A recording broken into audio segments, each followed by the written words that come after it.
Praise the Lord. परमेश्वर के नाम को हम धन्यवाद देते हैं आज की सुबह के लिए। आइए आज सुबह हम परमेश्वर का वचन मनन करने जा रहे हैं, अध्ययन करने जा रहे हैं, और जिसका टाइटल है मैं संकट में था तो मुझे यीशु ने क्यों चुना। थोड़ा बड़ा है पर समझने का प्रयास करें। ये टाइटल है मैं संकट में था तो यीशु ने मुझे क्यों चुना। दरअसल हर दूसरे विश्वासी के अंदर में चलने वाला मुख्य सवाल है ये। हर दूसरा विश्वासी यही सोचता है कि मैं मजबूरी में हूं, मैं संकट में हूं, मैं दुख में हूं, मैं पीड़ा में हूं, तो मुझे यीशु ने फिर चुना ही क्यों। मैं कब तक ऐसा संकट में रहूं, कब तक दुखों में रहूं। अगर मुझे परमेश्वर ने दुखों में ही रखना था तो मुझे फिर आखिर चुना ही क्यों। मेरे प्यारो, ऐसा सवाल हम प्रत्येक दूसरे विश्वासी के अंदर में पाया जाता है। वो समझता है, वो उसको महसूस करता है। आज इस प्रश्न पर हम जवाब ढूंढने का प्रयास करेंगे परमेश्वर के वचन में से कि मैं संकट में था तो मुझे यीशु ने क्यों चुना। कभी कभी एक नकारात्मकता हमारे दिलों में, दिमाग में छा जाती है, और नकारात्मकता ये होती है कि मेरे जीवन में दुख है तो परमेश्वर मुझसे प्रसन्न नहीं है। मतलब यदि मैं बीमार हूं, यदि मैं समस्या में हूं, यदि मेरे हालात ठीक नहीं है, तो इसका मतलब यह है कि परमेश्वर मुझसे प्रसन्न नहीं है। ये ऐसा सोचने वाले भी बहुत सारे विश्वासी हैं मेरे प्यारों, जो ये सोच रहे हैं अपने बीमारी को देखते हुए, अपने जीवन में संकटों को देखते हुए, अपने जीवन के समस्या और मुश्किलों को देखते हुए ये कहते हैं कि इतना सारा सब चल रहा मेरे लाइफ में ना, तो इसका सीधा मतलब है मैं कहीं ना कहीं पाप में चल रहा हूं, मैं बुराई में चल रहा हूं, और इस कारण परमेश्वर मुझसे प्रसन्न नहीं है। और नकारात्मक विचारों से, नकारात्मक भावनाओं से वह व्यक्ति ग्रसित हो जाता है, भर जाता है, और बस यही एक सवाल उसके दिमाग में उठना शुरू हो जाता है कि मैं संकट में था तो मुझे यीशु ने क्यों चुना। मैं इतना मुश्किलों में था, इतना तकलीफ में हूं, तो मुझे आखिर चुना ही क्यों, मुझे वैसा ही रहने देना था। ऐसे बहुत सारी बातें हम आम विश्वासियों के अंदर में पाई जाती है। चाहे इसके पीछे आप कुछ भी कारण बोल दीजिए, उनका ज्ञान कम है, उन्हें बाइबल के, प्रभु के वचन का ज्ञान नहीं है, या फिर ज्यादा भावुक है, कुछ भी कह दीजिए, लेकिन मैंने तो ये बात देखा है कि हर दूसरा विश्वासी यही सवाल दोहरा रहा है। और आज ऐसे सवाल को लेकर मैं प्रभु के वचन को लेकर आपके सम्मुख आया हूं, ताकि हम सब इस वचन पर मनन कर सके। मेरा मानना है कि इस वचन के समझने के द्वारा परमेश्वर, अगर आपके अंदर ऐसा कुछ सवाल चल रहा है, तो उस सवाल का निश्चय परमेश्वर आपको जवाब देगा। जवाब पाने के लिए मात्र 2 उदाहरणों को आज हम देखेंगे, और जिसमें से पहले उदाहरण पर हम चलेंगे यूहन्ना रचित सुसमाचार अध्याय 9 और वचन 1 से 3 और 6 से 7 पढ़ेंगे। John gospel chapter 9 verse 1 to 9। जहाँ इस प्रकार से लिखा है, फिर जाते हुए उसने एक मनुष्य को देखा जो जन्म का अंधा था। प्रभु यीशु मसीह है, प्रभु यीशु के चेले हैं, और वे कहीं जा रहे हैं, और उनको एक अंधा व्यक्ति दिखा जो कब से है, पैदाइशी अंधा है, जन्म का अंधा है। और उसके चेलों ने उससे पूछा, हे रब्बी, किसने पाप किया था कि यह अंधा जन्मा, इस मनुष्य ने या उसके माता पिता ने? ठीक है, यीशु ने उत्तर दिया कि न तो इसने पाप किया था, न इसके माता पिता ने, परंतु यह इसलिए हुआ कि परमेश्वर के काम उसमें प्रकट हो। ठीक है, उसके बाद हम आगे पढ़ेंगे 6 और 7, जहां ऐसा लिखा है, यह कहकर उसने भूमि पर थूका और उस थूक से मिट्टी सानी, और वह मिट्टी उस अंधे की आंखों पर लगाकर उससे कहा, जा शिलोह कुंड में धो ले, जिसका अर्थ है भेजा हुआ। सो उसने जाकर धोया और देखता हुआ लौट आया। मेरे प्यारो, यहां जो बात दिखाई पड़ रही है, बहुत सारे सवाल हैं, बहुत सारी बातें ये परमेश्वर के वचन में या मात्र 3-4 वचनों में, इस कहानी में पाए जाते हैं। सबसे पहली बात तो ये है कि एक जन्म का अंधा उन्हें दिख रहा है। थोड़ा सा नाटकीय स्वरूप में समझने का प्रयास करें कि यीशु के शिष्य चल रहे हैं कई जगह से, और वहां एक अंधा आदमी दिखाई पड़ता है, और उस अंधे आदमी को दिखाई देने के बाद में चेलों ने एक सवाल किया कि प्रभु, किसने पाप किया? किसने पाप किया कि ये अंधा पैदा हुआ, ये अंधा जन्मा? इसने पाप किया या फिर इसके माता पिता ने पाप किया? मेरे प्यारो, चेलों की धारणा थी, ये जो गंभीर बीमारी दिख रही है ब्लाइंडनेस की, अंधकार की या अंधत्व की जो बीमारी दिख रही है, इसको लेकर चेलों की धारणा ये थी कि प्रत्येक बीमारी के पीछे, गंभीर बीमारी के पीछे पाप एक परिणाम होता है। मतलब पाप की वजह से ही वो बीमारियां होती है। इसी कारण तो सवाल पूछा, ये नहीं पूछा कि देखो कितना अंधा पड़ा है बेचारा, इस पर तरस खाने की जरूरत है, पता नहीं कब से अंधा पड़ा है। लेकिन एक सवाल पूछा, किसने पाप किया, इसने पाप किया या इसके माता पिता ने? क्योंकि ये उनकी धारणा थी, ये उनको समझ थी कि जरूर पाप के द्वारा ही बड़ी महाभयंकर बीमारियां आती है। दरअसल ये सच भी है, कुछ हद तक ये सच भी है। जब हम यूहन्ना में ही 5वें अध्याय में पढ़ते हैं, जहां पर 38 साल का बीमार है व्यक्ति, 38 साल का बीमार पड़ा हुआ है, और जब प्रभु यीशु मसीह ने उसको चंगा किया, तब चंगा करने के बाद में एक शब्द उससे जरूर कहा था प्रभु यीशु मसीह ने कि दोबारा पाप मत करना, कि कहीं इससे भी बड़ी गंभीर बीमारी में या गंभीर समस्या में तू पड़ जाए, दोबारा पाप मत करना। इसका मतलब आप वही था कि प्रभु यीशु कह रहे कि ये पाप के कारण बीमारी आई है, अब मैंने तुझे चंगा तो कर दिया, दोबारा पाप मत करना। जी हाँ, शायद ऐसी कुछ धारणाएं, ऐसी कुछ बातें लेकर चेले चल रहे थे। उनको ये लगा कि यहां पर भी एक अंधा दिखाई पड़ता है, तो किसने पाप किया था प्रभु जी? इसने पाप किया है या इसके माता पिता ने पाप किया है? मजे की बात यह, जो सबसे अच्छी बात मुझे यहां पे दिखाई पड़ती है, यीशु ने उत्तर दिया। यीशु ने उत्तर दिया, ना तो इसने पाप किया, ना इसके माता पिता ने पाप किया।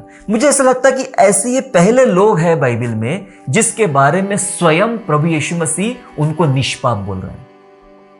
जबकि बाइबल बोलती सब ने पाप किया है, ये भी पापी होंगे। पर इस पर्टिकुलर इस बीमारी की बात हो रही है कि ये बीमारी किस वजह से आई है, कौन से पाप के कारण से बीमारी आई। मतलब इसने पाप किया, इसने माता पिता ने पाप किया। यीशु ने उनको निष्पाप बोला कि ना इसने पाप किया है, ना इसके माता पिता ने पाप किया। कितनी अच्छी बात है मेरे प्यारों, जब स्वयं यीशु ये बात कहे कि ये निष्पाप है। आपको और मुझे यीशु एक बात कहे कि ये निष्पाप है। पर समस्या क्या है? निष्पाप तो है, वो अंधा लड़का भी निष्पाप बोला यीशु मसीह ने, उसके माता पिता भी निष्पाप बोला। उसके बावजूद भी, ये परिवार निष्पाप होने के बावजूद भी इनके परिवार में दुख है। पैदाइशी अंधा है ये व्यक्ति, दुख है।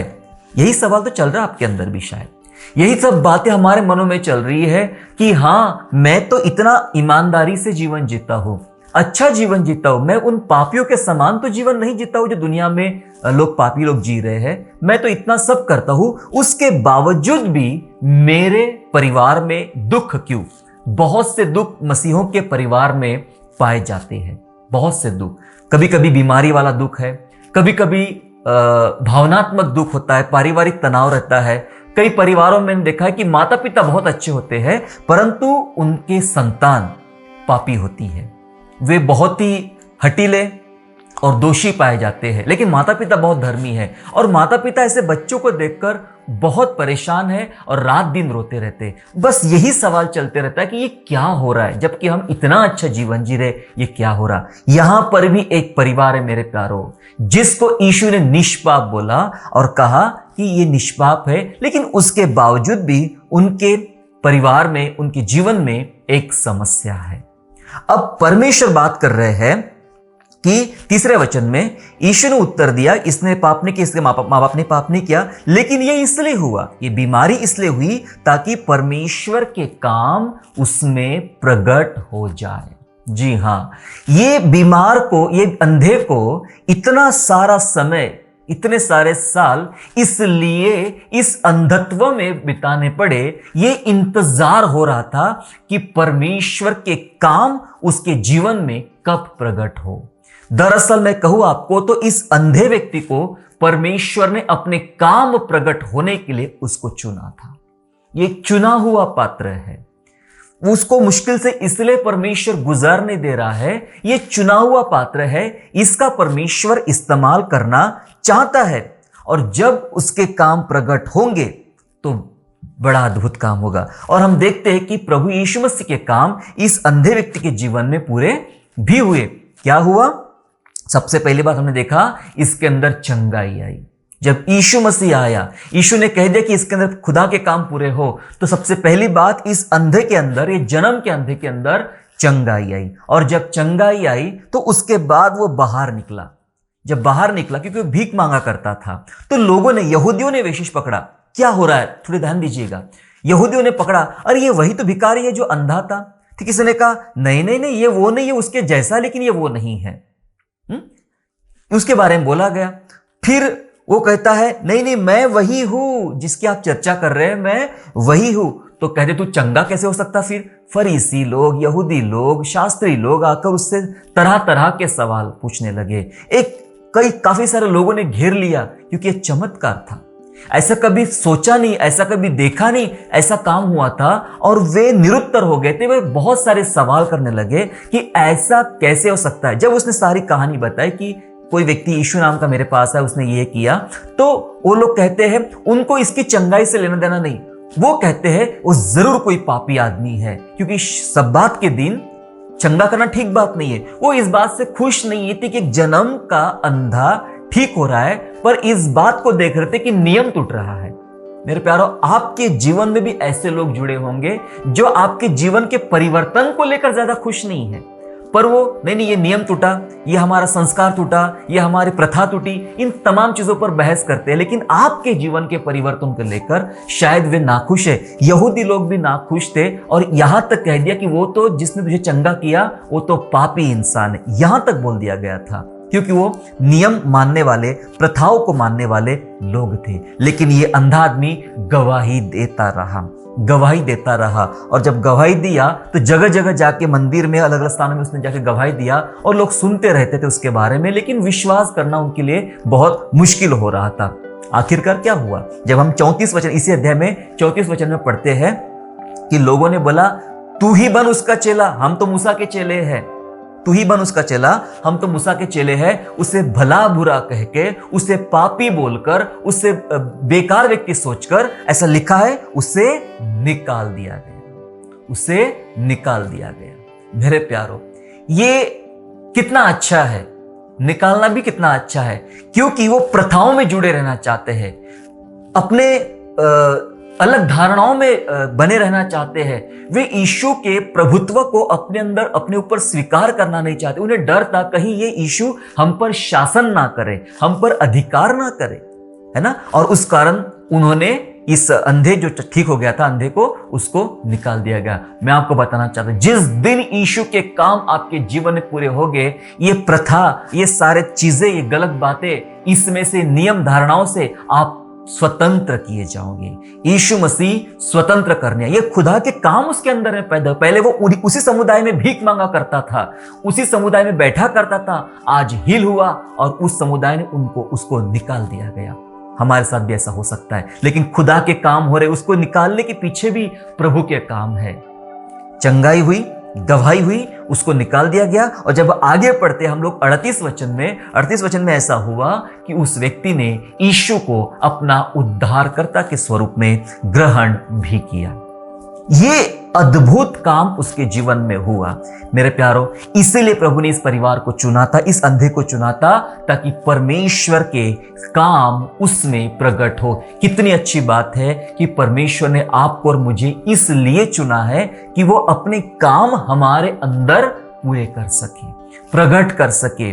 उसको चंगा करके उसने कई सारे यहूदियों को गवाही दिया। गवाही होने के लिए, दूसरों के सामने गवाह बनने के लिए परमेश्वर आपके जीवन में काम करना चाहता है। और काम तब होगा जब आप किसी ना किसी मुश्किल हालातों से गुजर रहे होंगे, तब परमेश्वर आपके बीच में काम करेगा। मेरे प्यारो, एक बात को याद रखिएगा, डरना छोड़िए। ये सवाल जो आ रहा है कि मैं संकट में था, मैं इतना मुश्किल में था, तो यीशु ने मुझे क्यों चुना? अरे भाई, आप बहुत ही खास है, इसीलिए प्रभु ने चुना। प्रभु अपने काम आपके अंदर पूरे करना चाहता है। ये विद्रोही लोग हैं, यहूदी लोग विद्रोही लोग हैं। इन विद्रोहियों को परमेश्वर को जवाब देना बहुत अच्छे से आता है। जो अरगंट लोग होते हैं, जो विद्रोह करने वाले लोग होते हैं, जो बलवा करने वाले लोग होते हैं, ऐसे लोगों को परमेश्वर जवाब देना अच्छा जानता है। और उसने जवाब दिया, इस अंधे को चंगा करके जवाब दे दिया, और वे निरुत्तर हो गए। उनके पास कोई जवाब रहा ही नहीं। एक घटना मुझे याद आ रही है, ये घटना थी हिटलर के समय की। हिटलर के पास उसके अधिकारियों में, उसके सिपाहियों में एक ऐसा अधिकारी था जो यीशु मसीह से नफरत करता था, यीशु के लोगों से नफरत करता था, बाइबल से नफरत करता था। वो व्यक्ति और उसकी पत्नी, ये दोनों मिलके यीशु और यीशु की शिक्षाओं से काफी नफरत किया करते थे, बहुत नफरत करते थे। और जब वो नफरत करते थे, एक दिन इस अधिकारी की पत्नी प्रेग्नेंट थी, गर्भवती थी, और डिलीवरी के लिए उसको एक हॉस्पिटल में एडमिट करना पड़ा। वो हॉस्पिटल क्रिश्चियन हॉस्पिटल था, और जिस वार्ड में, बेड में उसको रखा गया, उसके बेड के बिल्कुल सामने एक तस्वीर थी, प्रभु यीशु मसीह की तस्वीर, क्रूस पे टंगा हुआ, क्रूस पे लटका हुआ प्रभु यीशु मसीह की तस्वीर थी। और वो चीख चीख के बोलती थी कि ये तस्वीर को हटाओ, ये तस्वीर मेरे सामने से हटाओ, मैं इसको देखना ही नहीं चाहती हूं। मैं चाहती हूं कि मेरा पैदा होने वाला बच्चा कभी भी इस तस्वीर को ना देखे। मैं हेट करती हूं जीसस का, मैं नहीं चाहती कि वो यीशु को देखे, निकालो इस तस्वीर को। इतना कहकर भी हॉस्पिटल के स्टाफ ने उसकी नहीं सुनी, आखिर तस्वीर नहीं निकाली। आखिर में ऐसा हुआ कि डिलीवरी होती है और वो एक बच्चा जन्म लेता है। पता क्या हुआ? उसका बच्चा अंधा पैदा हुआ, क्योंकि ऐसा उसने कहा था, मैं नहीं चाहती कि वो तस्वीर को देखे, अर्थात मैं नहीं चाहती कि वो सच्चे जीवते उद्धारकर्ता को देखे। परमेश्वर को जवाब देना बहुत अच्छे से आता है। परमेश्वर ने उसे, ठीक है भाई तेरी ऐसी इच्छा, वो अंधा पैदा हुआ, वो देख ही नहीं पाया, है ना।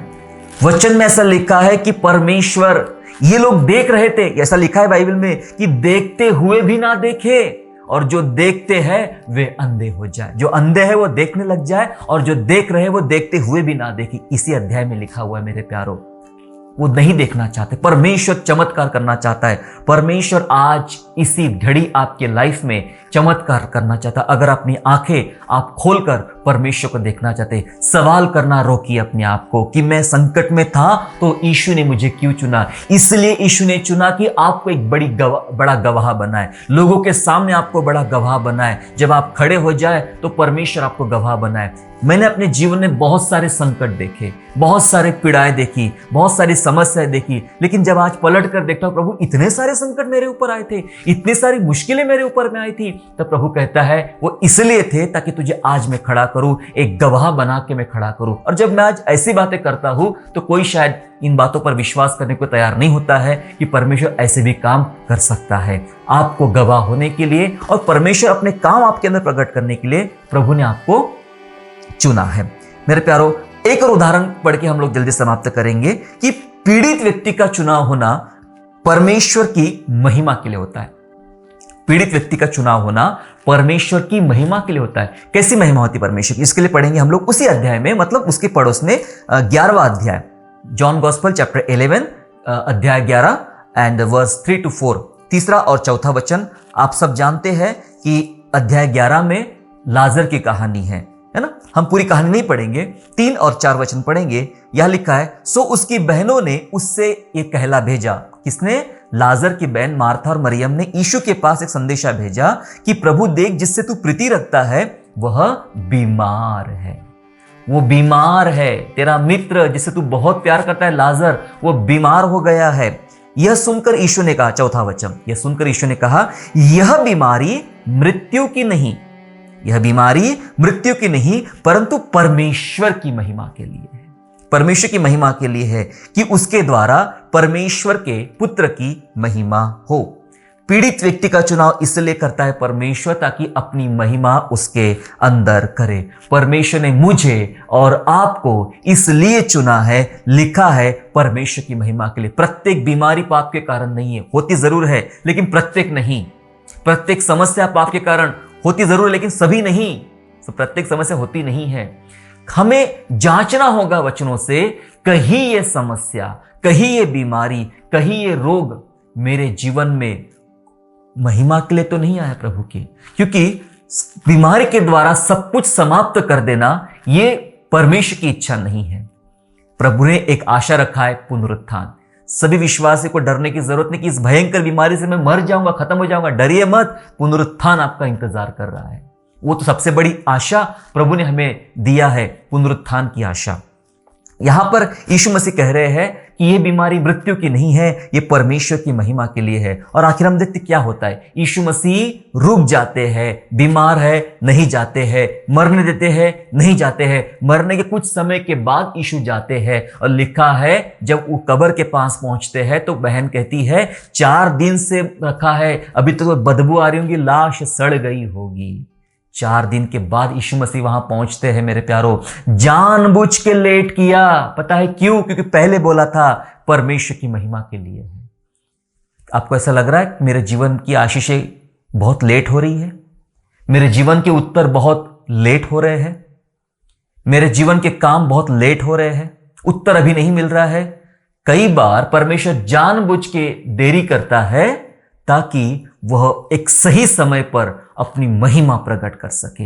ऐसा कुछ नहीं जो खत्म हो गया दोबारा प्रभु उसको उठा नहीं सकता। लाजर तो मर चुका था, 4 दिन से लाश भी सड़ चुकी होगी, लेकिन जब यीशु ने आवाज दिया तो कपड़ों से बंधा हुआ लाजर बाहर निकल के आ गया। लाजर का पुनरुत्थान हो गया।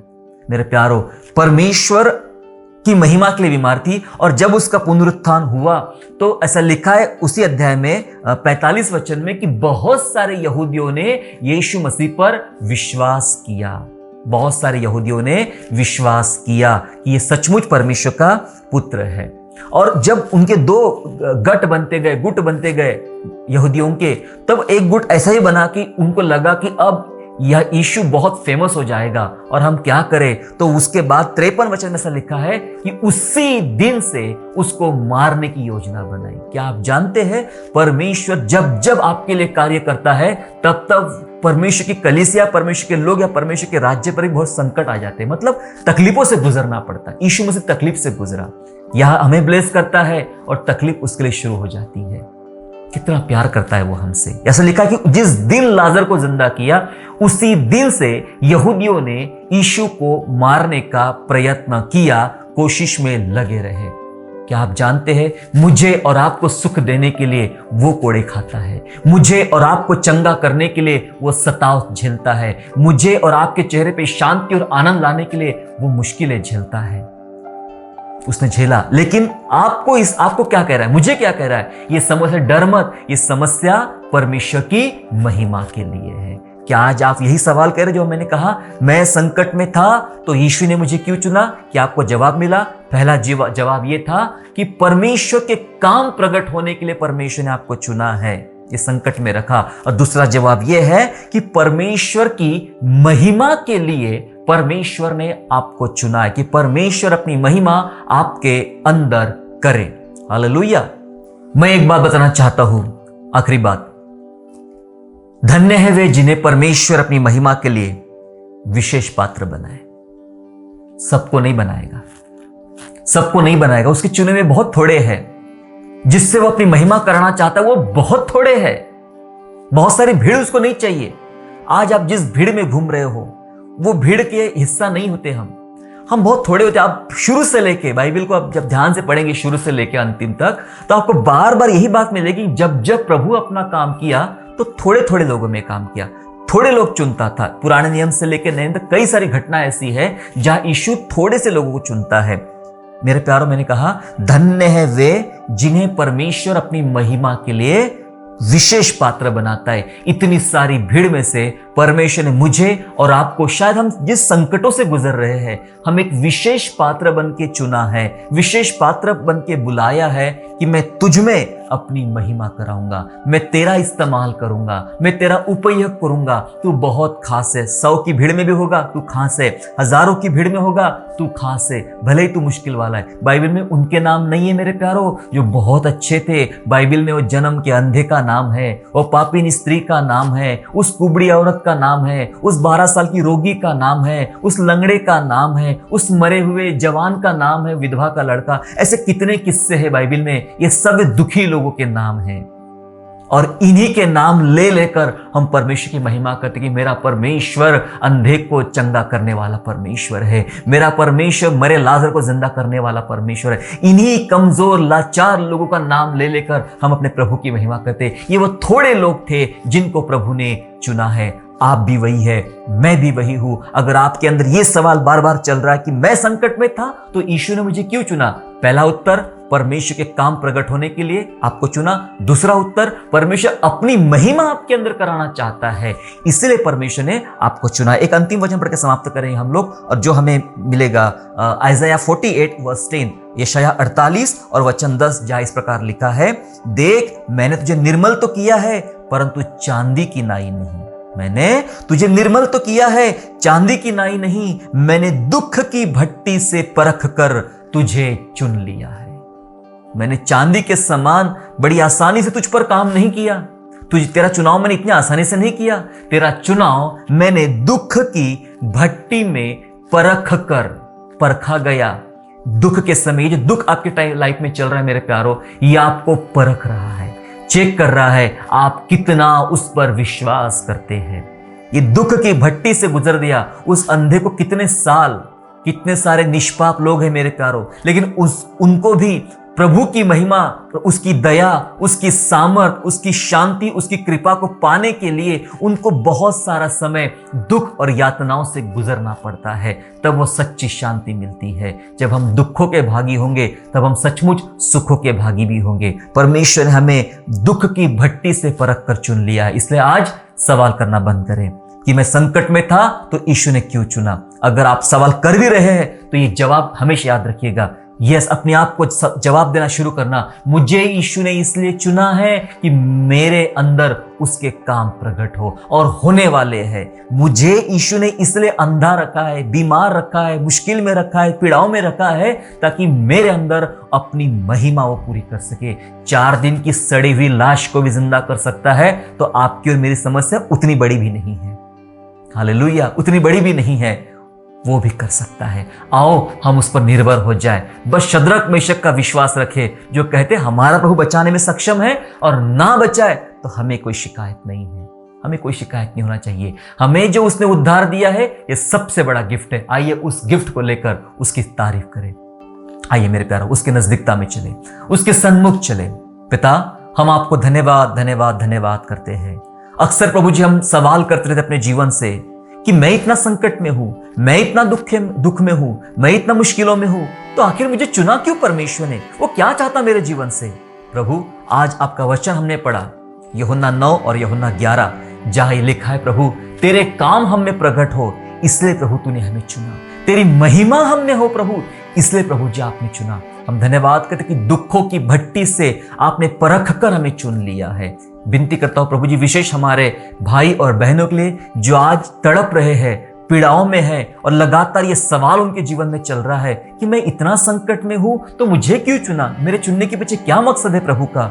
हाँ प्रभु, आपने समझा दिया कि हम तो बहुत ही खास है, हम तो बहुत ही स्पेशल है, कि हमारे जीवनों में ये दुख आया है, लेकिन ये दुख ही प्रभु यीशु मसीह को आकर्षित करेगा। ये दुख ही प्रभु यीशु मसीह को रुकाएगा। 12 साल की स्त्री का वो दुख की वजह से ही यीशु मसीह उसके लिए रुक गया। 18 साल की वो कुबड़ी औरत का दुख ने ही यीशु मसीह को प्रभावित किया कि वो उसकी ओर बढ़े और उसको चंगा करे। हमारे दुख ही यीशु को आकर्षित करेगा। प्रभु आपको धन्यवाद, धन्यवाद प्रभु, आप हमारे लिए अपनी जान देते हो और हमारे लिए अपना प्राण देते हो। प्रभु जी, हम विनती करते हैं हमारे तमाम बहन भाइयों के लिए, आप उन्हें आशीर्वाद दीजिए, शांति प्रदान कीजिए, भीतर से अंदर से एक हिम्मत दीजिए। प्रभु जी, आज मेरे बहुत सारे भाई बहनें टूटने पे जा रहे हैं, मुश्किलों में है, बिखरने जा रहे। प्रभु अनुग्रह मांगता हूँ, उन्हें शक्ति दे, सामर्थ्य दे प्रभु, और अपनी सेवा, अपनी महिमा के लिए प्रभु जी आप उनका इस्तेमाल कर लीजिए। हम धन्यवाद करते हैं। आए का समय आपके हाथ में सौंपते हुए नासरी यीशु के नाम से प्रार्थना मांगते हैं, आमीन।